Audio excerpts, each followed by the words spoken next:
अस्सलाम वालेकुम। वालेकुम सलाम। क्या हाल चाल है? ठीक है। आवाज नहीं आ रही। ठीक है। ਹੁਣ आई है मैंने लगा थोड़ा स्पीकर खराब है अगर। नहीं नहीं मेरा ठीक है।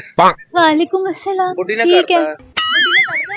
मैं तो सुनिया सी बुढ़ी आए तो बागा तेज हो ਜਾਂਦਾ ਹੈ। नहीं नहीं नहीं ਤੁਹਾਡਾ ਹਲਕਾ ਹੋ उन्हें ऐसा मारिया वा ਕਿਹੜਾ ਮਾਰੇ आ हाल करता। ਕੱਪੜੇ ਸਾਫ ਨਹੀਂ ਲੱਗਦੇ नहीं ਕੀ ਕਹਿੰਦੀ ਹੈ डांट दी ਲਵ ਮੈਰਿਜ ਕੀਤੀ ਸੀ ਅਰੇਂਜ पसंद दी नहीं है फुफी दी कुड़ी है। फिर तो बहुत ज्यादा शरीफ नहीं हो गया नहीं नहीं नहीं शरीफ का तो होना। फुफी दी कुड़ी है पसंद खाला नहीं कुड़ी सी ना। खाला दी कुड़ी पसंद थी कल फुफी दी कुड़ी मां नु किया नहीं क्या सी सारा कोई किता सी। मां कहती मैं अपनी भैन दी कुड़ी दी जिंदगी बर्बाद नहीं करना चाहती तेरी फुफी दी कराई हाँ वो ठीक ਉਹਨੇ ਮੇਰੀ ਪਹਿਲੀ ਖਰਾਬ ਹਾਂਜੀ ਏਦਾਂ ਹੀ ਹੋਇਆ। ਅੱਛਾ ਫੁੱਫੀ ਵਾਲੀ ਕੁੜੀ ਰੋਲ ਦਿੱਤੀ ਅਗਲੀ ਸਕੂਨ ਦੇ ਵਿੱਚ ਆ। ਕਿਹੜੇ ਕਿਹੜੇ ਕੰਮ ਕਰਾ ਦਈਏ ਤੁਹਾਡੇ ਕੋਲ ਘਰ ਦੇ ਤੇ ਅੰਮੀ ਕਰਦੀ ਹੈ। ਤੁਸੀਂ ਨਹੀਂ ਕਰਦੇ ਨਹੀਂ ਮੈਂ ਦੁਕਾਨ ਤੇ ਬਾਹਰ। ਦੁਕਾਨ ਤੇ ਕੀ ਕਰਦੇ ਹੋ ਦੁਕਾਨ ਤੇ ਮੈਂ ਜ਼ੇਵਰ ਬਣਾਉਣਾ। ਉਹਨੇ ਕਦੀ ਕਿਹਾ ਨਹੀਂ ਮੈਨੂੰ ਇਹ ਵਾਲਾ ਜ਼ੇਵਰ ਲਿਆ ਦਿਓ ਸਾਰਾ ਕੁਝ ਦੇਈਦਾ। ਵਾਓ ਉਹ ਆਖਲ ਵਾ ਲਈਦਾ ਆਪੇ। मतलब टेस्ट के लिए रखा हुआ है कैसा पहन के देखो अच्छा लग रहा हाँ बस अब ये बिक जाएगा ਨਹੀਂ ਕੋਈ ਫੰਕਸ਼ਨ ਆ ਜਾਏ ਸ਼ਾਦੀ ਵਗੈਰਾ ਵਿਆਹ ਉੱਥੇ ਦੇਈਦਾ ਪਾ ਲਵੇ ਫਿਰ ਲੈ ਲਓ। लोग कहते बेबी आ जाए तो सारी जायदाद ले लो मेरी नहीं हमारा अपना कारोबार है ना दुकान से उठा कर दे दिया पहन लिया इस्तेमाल कर लिया फिर ले लिया घूमना ना कर दे। मतलब आप चाहते हैं कि जो और खरीदने वाले लोग हैं आपकी बेबी की उतरन पहने नहीं नहीं नहीं नहीं वो करा उनके लिए मैंने बनवाया है स्पेशल।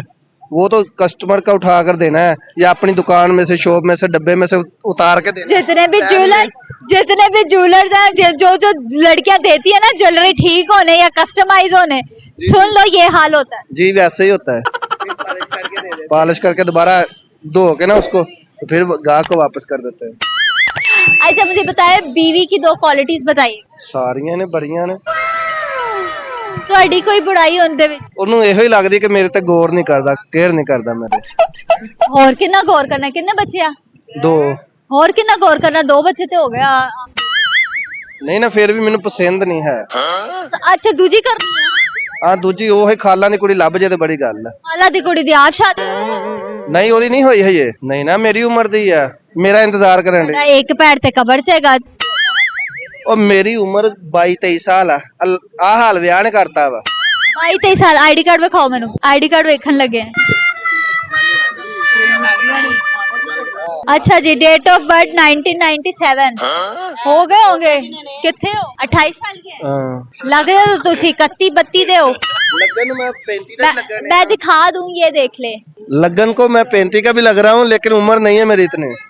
ये इस पर जो उम्र है वो भी 2 साल आगे लिखवाई हुई है पीछे लिखवाई हुई है आगे पीछे पीछे। बस ना खाला की लड़की पसंद थी अब्बू ने कहा नहीं आपका उधर दिल लग जाना है फुप्पो की बेटी से दवा ब्याह कर दिया।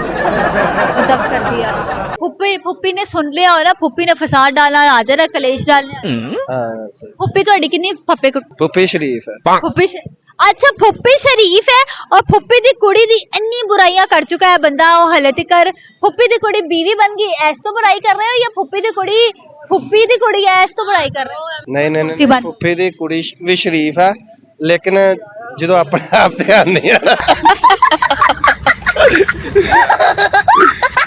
तो डर ही लगता भाई तो मतलब जलाली मतलब भाभी से आप माफी मांग ले अगर उन्होंने देख लिया फिर तुसी तक तेरी मेहरबानी माफ करे। तेरी मेहरबानी माफ कर बच्चे लेके ना कर जाइए नहीं नहीं नहीं ना कलेश पाई हाँ चले बहुत शुक्रिया आपका थैंक यू।